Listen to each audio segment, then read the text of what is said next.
Monsieur le ministre, Bonjour. alors j'ai entendu un bruit qui court, pour ainsi dire. La Commission européenne pourrait taxer les produits de beauté en provenance des États-Unis. Pour le moment, les droits de douane sur les produits de beauté entre l'UE et les États-Unis sont quasiment à zéro. Alors ma question, elle est très simple. Si l'UE annonce taxer les produits de beauté, est-ce que Donald Trump ne va pas arriver en nous disant moi je les taxe encore plus et je taxe les cosmétiques, qui sont quand même le second pôle d'exportation de notre pays, la France, les produits cosmétiques?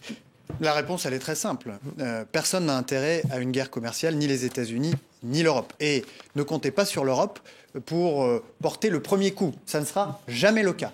Mais si nos intérêts sont menacés par des guerres commerciales, qu'elles soient provoquées par les États-Unis ou par d'autres, eh bien, nous répliquerons. Nous l'avons fait lors du premier mandat de Donald Trump. Nous le ferons Et là, on à nouveau. réplique sur un autre secteur, pour ainsi dire, puisque les droits de douane, pour le moment, c'est pas sur les produits cosmétiques. On parle de l'acier, le métal, Bien sûr, mais le nous vin, choisissons. par exemple. Nous choisissons, ou plus précisément la Commission européenne choisit les mesures de représailles pour maximiser l'impact sur, je dirais, le pays ou la région qui porte atteinte à nos intérêts et pour minimiser l'impact sur nos propres filières. En tout cas, c'est ce qu'on lui demande de faire. Question subsidiaire.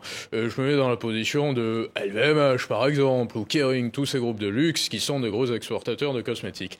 Est-ce qu'il ne va pas leur venir la petite idée, un peu comme CMA-CGM, par exemple, qui s'est engagé à investir 20 milliards sur les 4 prochaines années et créer 10 000 emplois aux États-Unis, de se dire, on va peut-être ouvrir quelques usines au Texas, en Californie. Quelques filiales américaines, vous voulez dire. Quelques filiales américaines, quelques usines surtout, pour produire directement aux USA. Est-ce que c'est pas ce qui va se produire? Peut-être silencieusement même. Moi, ce que je crois, c'est que nous parviendrons par la conviction et, si nécessaire, par la dissuasion, à une désescalade. Et comme ça a été le cas par le passé avec les États-Unis, on peut imaginer que Donald Trump diminue drastiquement finalement les droits de douane avec l'Union européenne et abandonne un petit peu son plan de remplacer l'impôt sur le revenu aux États-Unis par les droits de douane. Bon. Parce que c'est ça la grande idée de Trump. En tout cas, on peut espérer, souhaiter, dans l'intérêt des Américains, que la guerre commerciale entre les États-Unis et l'Europe n'ait pas lieu, un peu comme la guerre de Troie, vous voyez. Ouais. Mais pourquoi? Parce que qui sont les premières victimes de cette guerre commerciale? Je dirais c'est l'inverse, c'est-à-dire que c'est les entreprises américaines qui sont très nombreuses en Europe, dans nos territoires, qui font travailler beaucoup de Françaises et de Français, qui vont être pénalisées puisqu'elles paieront plus cher le réexport de leur production vers les États-Unis.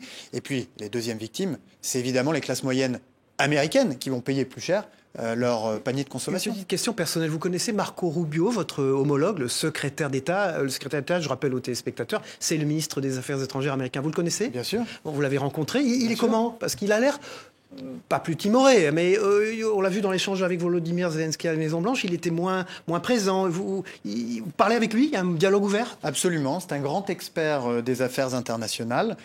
C'est pas tout à fait lui qui s'occupe des sujets commerciaux, mais sur les affaires internationales, il y travaille. Il y a travaillé beaucoup comme sénateur, membre de la Commission des Affaires étrangères. Il connaît parfaitement l'articulation entre les grandes crises du monde et il est de ce point de vue-là un conseiller très précieux pour Donald Trump. Benoît, géostratégie. On va passer à l'industrie de la défense et le financement européen. Alors j'ai entendu parler de Safe Security Action for Europe. 150 milliards, oui l'accent est peut-être pas au top, 150 milliards apparemment qui seraient levés sur les marchés financiers par la Commission européenne directement et qui reprêterait sans faire de marge, on l'imagine, ou simplement les frais de gestion aux États. Quelle est la différence entre les 800 milliards qui ont été annoncés par Ursula von der Leyen et les 150 milliards donc de SAFE? C'est-à-dire que les États vont s'endetter directement pour 600 milliards à peu près tous les États européens et l'Union européenne va s'endetter à hauteur de 150 milliards pour prêter aux États. C'est à peu près ça le ratio? Ce que la Commission a mis sur la table, c'est effectivement ces 150 milliards qu'elle va emprunter au nom des États membres qui le souhaitent. Au nom de l'UE? Non, finalement, au nom de la Commission européenne. Oui. Avec comme garantie les États membres. Non, au nom de l'Union européenne et au profit des États membres qui le souhaitent. Non, mais c'est important. Ouais. Ensuite, ce qu'elle a dit, c'est je vais assouplir les règles comptables, les règles budgétaires qui s'imposent aux États membres en disant que s'ils consacrent plus d'argent à leur défense, eh bien je ne leur en tiendrai pas rigueur pour le décompte des règles des 3% de déficit. Absolument. Et donc, en additionnant ces 150 milliards d'un côté, qu'elle va donc emprunter, et de l'autre, eh bien, ce qu'elle anticipe que les États membres vont faire pour bénéficier de cette flexibilité... On arrive aux 800 milliards. On arrive aux 800 milliards. Et nous, ce que nous voulons, c'est d'aller plus loin. Ouais. C'est d'aller plus loin avec non pas un emprunt que la Commission ferait au profit des États membres, mais un emprunt comme nous l'avons eu pendant la période de la Covid, qui est un emprunt purement européen. Safe, ça va être ça. Les 150 milliards, ça va être un emprunt purement européen, mais question subsidiaire. Non, pas tout à fait. C'est un emprunt que la Commission va lever, et les États membres resteront débiteurs de la Commission européenne, ceux qui l'activent. Ce qui n'était pas le cas pour le Covid. Ce qui n'était pas le cas pour le Covid. Question.